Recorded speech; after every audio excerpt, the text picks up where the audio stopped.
திமுக மற்றும் விசிக ஆகிய இரண்டு கூட்டணி கட்சிகளுக்கு இடையில் எந்த சலசலப்பும் இல்லை, விரிசலும் இல்லை. அப்படி விரிசல் உருவாகுவதற்கு வாய்ப்பும் இல்லை.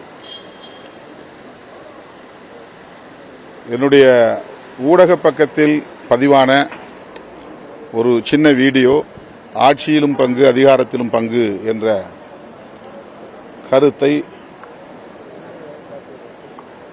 விவாதத்திற்கு பலரும் எடுத்துக்கொண்டார்கள்.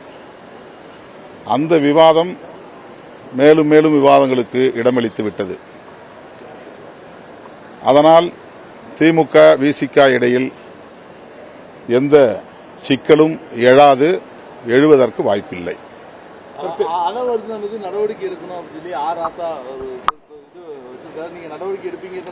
கட்சியில் உள்ள முன்னணி தோழர்களோடு உட்கட்சி விவகாரங்களை கலந்து பேசிதான் எந்த முடிவும் எடுப்போம். உட்கட்சி விவகாரங்களை முன்னணி பொறுப்பாளர்கள், பொதுச் செயலாளர்கள், துணை பொதுச் செயலாளர்கள் என உயர்நிலை குழுவில் இடம்பெற்றுள்ள தோழர்களோடு நான் தொலைபேசி வாயிலாக பேசியிருக்கிறேன். மீண்டும் நாங்கள் கலந்து பேசி அது தொடர்பான முடிவுகளை எடுப்போம். நடிகர் கார்த்திக் மன்னிப்பு கேட்டிருக்காரு.